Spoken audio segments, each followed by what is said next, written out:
Сәлеметсіздер ме, құрметті студенттер? Бүгін қазанның 13-ші сабағымызды бастаймыз. Бүгінгі сабағымыздың тақырыбы пышақтық бүктеу машинасындағы машиналық бүктеу.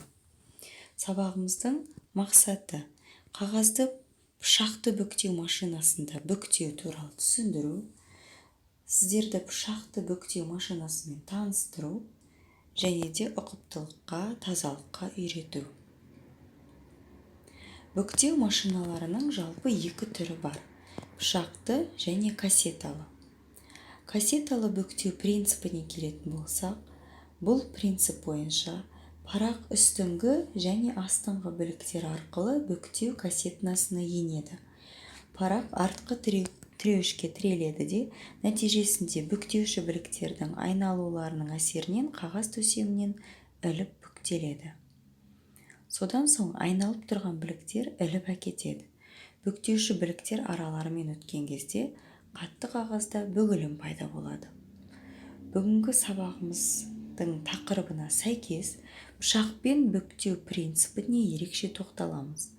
Бұл принцип бойынша бүктелетін парақ бүктеуші пышақ пен бүктеуші біліктердің арасына беріледі.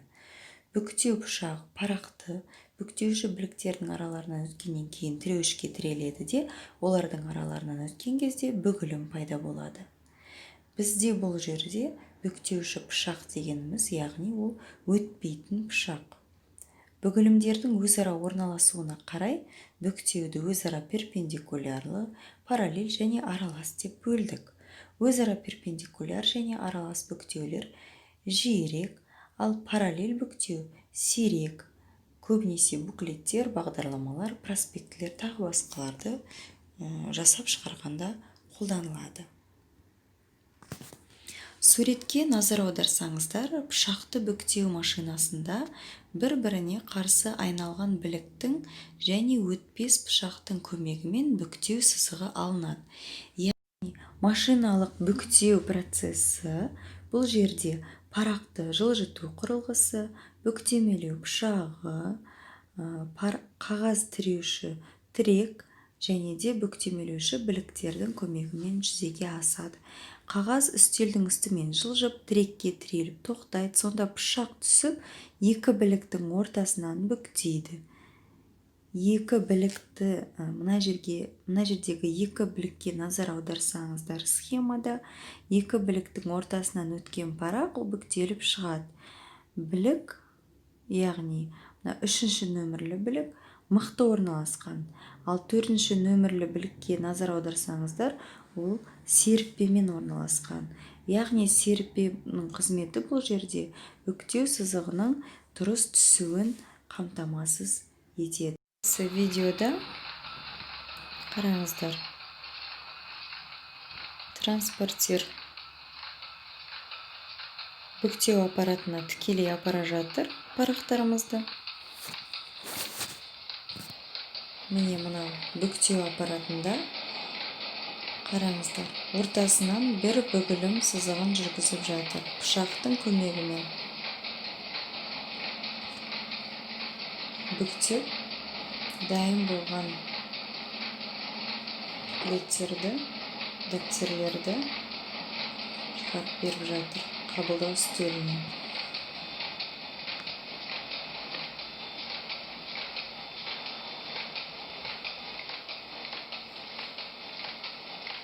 Бүктемелеу процесі осылай жүзеге асады. Гейдельберг фирмасының бүктемелеу машинасына назар аударайық. Форматы 52 см. Алдымен екшеленген парақтарымызды үстел үстіне қойып аламыз. Бұл жерде өзі бергіш жүйесі бар, барлық автоматты түрде, және қабылдау үстелі бар. Өлшемдерін келтіріп алғаннан кейін іске қосамыз. Пышақты бүктеу принципімен бүктейді. Міне бүктелген парақтар уже дайын болды.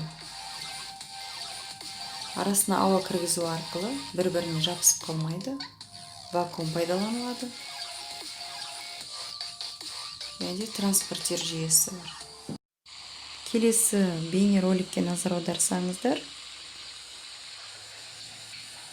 кіші форматтағы буклеттер дайындалып жатыр. Бірақ тиражы үлкен. Қараңыздар, қандай жылдамдық. Операторымыз бүктелетін парақтарды өзі бергіш жүйеге салып жатыр. Екінші операторымыз дайын болған буклеттерді қабылдап алып жатыр. Бұл жерде бүктеу, пышақты бүктеу принципімен орындалып жатыр. Және де қабылдау үстеліне екі білікпен транспортерлердің көмегімен жүзеге асып жатыр. Екі білікпен транспортерлердің көмегімен дайын болған буклеттеріміз бірінен кейін бірі тізіліп, жинақты түрде шығып жатыр. Бұл жерде бізде евробуклеттер дайындалып жатыр. Евробуклеттерді алдыңғы тақырыпта өткен болатынбыз. Бұл жерде бізде екі фальц. Бүгінгі тақырып бойынша мақсатымызға жеттік деп есептеймін.